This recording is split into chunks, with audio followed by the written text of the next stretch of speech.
Hey guys, Brett Weiss here. Welcome to another video. If you're new to the channel, please hit that subscribe button. If you like retro gaming and retro gaming cons, which we are talking about today, you came to the right channel.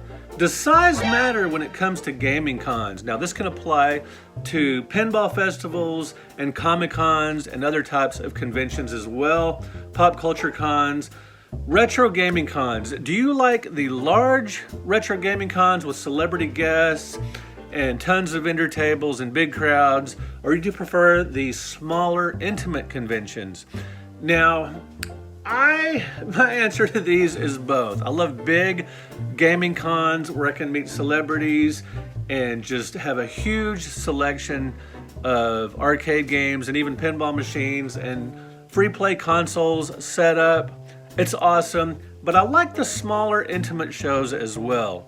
And the medium-sized ones are fun too. No, I'm not being wishy-washy here, because I'm going to give you two specific examples of a retro gaming con, a pinball festival in this case, that used to be small, then became medium, and is now massive. And I don't like it as much as I used to, even though it is still great.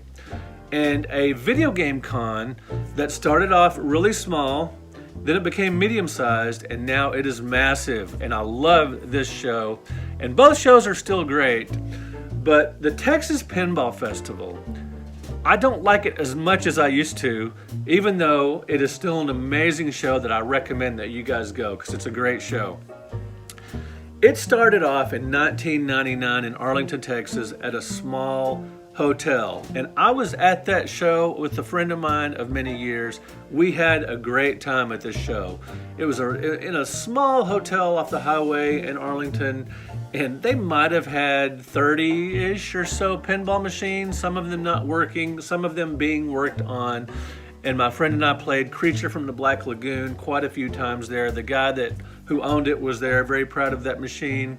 And this was during a time when there weren't pop culture conventions, retro gaming cons, pinball festivals every weekend.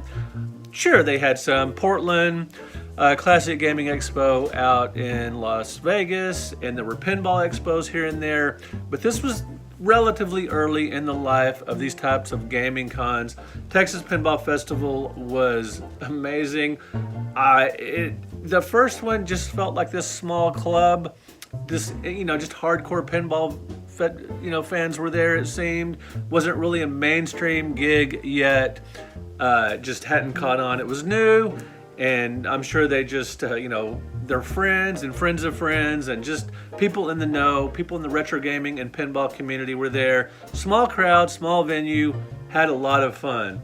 Then a few years later, it moved into a medium-sized venue in Grapevine, Texas. This is when the Texas Pinball Festival, to me, hit its sweet spot. I absolutely loved when the show was there. Maybe with 10 years or so ago, maybe even more recent years, maybe a little further back than that. I loved this show when it was at the Grapevine in Grapevine, Texas. Another hotel, but it was at a bigger hotel, and it hit that sweet spot. It had a big venue, a big room for tons of pinball machines and arcade cabinets as well. That first Texas Pinball Festival didn't have any video games, didn't have any console games. It was all about pinball. And as the show grew, they added video games. And in recent years, holy cow, the Texas Pinball Festival has gotten absolutely massive with over 400 machines, with celebrity guests, comes with that higher entry fees. It's worth it because you can play all day and without using quarters, and if you spend a lot of time there and if you just really take advantage of the situation, you're going to have a good time and get your money's worth. But to me personally, the Texas Pinball Festival is just not as much fun as it used to be. That medium-sized show hit the sweet spot where it wasn't too small, it wasn't too big and overwhelming, it hit that Goldilocks zone. Nowadays, the Texas Pinball Festival, the lines behind the pinball machines can be kind of crowded, and sometimes people will hog machines, especially during peak times of the day. It's difficult to get up to, especially the more popular machines. And I don't know, it's just gotten bigger and more expensive, and it just doesn't have the intimate, personal vibe it used to. So although the Texas Pinball Festival, it's very impressive. Kudos to to the organizers for having such a big, amazing show. I don't blame them one bit for growing their show, wanting it to be big and successful. Just personally, I don't have as much fun. The kids and I used to stay all weekend at the medium-sized show. The newer show, I don't make the effort. It's a little farther from my house, which, you know, whatever. But just for whatever reason, the machines seem to be a little easier to get up to and play. When it was a medium-sized show, it hadn't gotten so huge, and it was still a pretty big contingent of pretty hardcore pinball fans. And hey, if the general public wants to get in and play pinball, that's fine as well. I am definitely not a gatekeeper.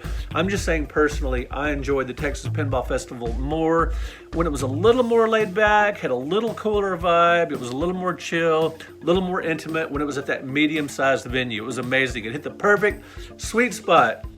Now let's get to Classic Game Fest in Austin, Texas. This is the Austin show that started off in stores, and then it was at a convention center, Palmer Event Center, but it was a smaller area of the Palmer Event Center, and it was sort of a medium-sized show. At that first one at the Palmer Event Center, there weren't many video game vendors yet. There were just a handful, including myself and including Game Over Video Games. David Kalin with Game Over runs Classic Game Fest.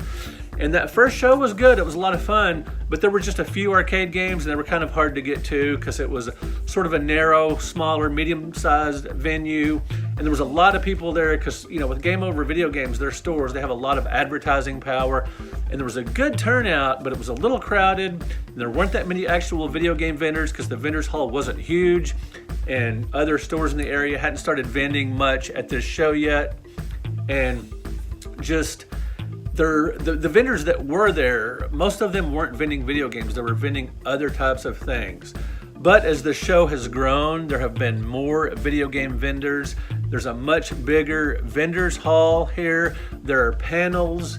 There are a much bigger arcade especially compared to that first Classic Game Fest that had moved out of the stores into the convention center, but there were still just a few video games. Now the arcade is huge and there are plenty of games to play. It still has a super cool, fun party atmosphere. Texas Pinball Festival is still fun too. I'm not wanting to put it down. I'm just saying personally, I had more fun when it was medium. Classic Game Fest, I like it much more now that it is massive. There's a great crowd, and I always set up as a vendor at Classic Game Fest. I always sell a ton of stuff, and I've been a vendor at the Texas Pinball Festival as well, and I was even a guest there once or twice. With Classic Game Fest, I'm a guest each year. Tons of fun. Sales are amazing. Classic Game Fest sales are definitely much better at Classic Game Fest because it's more of a vendor-related, vendor-heavy convention, and it's about playing video games, but it's also maybe equally about buying them. Texas Pinball Festival definitely is more about playing the games than buying stuff, and maybe most of the people there to buy stuff are there to buy pinball parts or that kind of thing. But anyway, I'm getting a little far afield. I'm mostly talking about whether you prefer small, medium, or large gaming cons. To me, it kind of depends. I only started going to the Portland Retro Gaming Expo after it had gotten huge, and I've absolutely loved that every single year, huge or not. It's amazing. I've talked to some people that don't like the biggest of the big retro gaming shows, like Too Many Games in Portland, and Game On in Phoenix, and Classic Game Fest and a few others, because maybe the prices have gone up and they've gotten a little crowded. Maybe they don't like too many games. They don't like the appearance of graded games there. They might not like some of these grading companies or whatever. It's all an individual taste. It's all up to you. Sometimes you can find better deals at the small to medium-sized shows. Sometimes they're very video game heavy. Retrofest in Fort Worth is a small show. They get about 400 or 500 people. I found some amazing stuff there. Didn't sell a whole lot of stuff, but I've had some great finds there. I've had some great finds at Retropalooza, which is sort of a medium to big-sized show. I've had amazing finds at the biggest and the smallest shows. It sort of just depends who happens to show up as a vendor. Some of the bigger shows, maybe they might get a little too corporate, where you don't have people coming, to get rid of their collection. I experienced this with Wizard World. Wizard World early on, I could get a booth there, Dallas Comic Con the same way, and I could sell a lot of stuff, but the booths cut really expensive. That sort of drove out the smaller vendor. You don't find as many people just selling stuff out of their collection or from stuff they found at garage sales to resell. And you get the bigger corporate type booths with more expensive items. Maybe you're not going to have as many good finds at the big shows as you do at the little shows, whether you're talking video games, comics, trading cards, or whatever. What I want to know from you guys, do you prefer small shows, medium-sized shows, or big shows? And let me know some specific shows that you've been to that you enjoy, small, medium, or large, and why you enjoy these shows specifically related to their size. Are the big shows too corporate? Are the small shows too small and you can't find enough stuff? Are the medium shows just right? Or maybe you feel differently. Maybe the small shows you like hanging out with your buddies, keeping it small. Maybe you like the massive shows when there's tons of people and tons of excitement. Maybe they have live bands. Maybe they have, that's another thing with Classic Game Fest, live bands. Now, one show that I absolutely have a great time at every year is the Houston Arcade Expo. That's sort of a medium to large show. It's at that sweet spot right now, like the Texas Pinball used to be. It is perfect. I love it. It's the same hotel the last few years. It's going to be there again this year, Houston Arcade Expo in November. Man, that's a fun show. And they have hit that sweet spot where it's big enough, where there's a lot of cool stuff, a lot of games to play. They have a great swap meet on Saturday morning, but it's medium enough to where you still see your friends and you can hang out. It's got the great party atmosphere and it's tons of fun. Let me know in the comments, small, medium, or large gaming expos, your experience with these shows. Have you seen a particular show go from small to large and that was worse for it? Or have you seen one go from small to large and that was awesome for it? So also let me know in the comments what gaming cons you are planning on attending this year. All right, guys, thank you so much for watching. Thank you for liking this video. Thank you for subscribing to the channel. I really appreciate it. I hope that every single retro gaming con out there does incredibly well because I love the industry. I love gaming cons, and I have fun at pretty much every gaming con I go to. Let me know in the comments what conventions you're going to this year. And again, small, medium, or large. Talk to you later. Thanks for watching.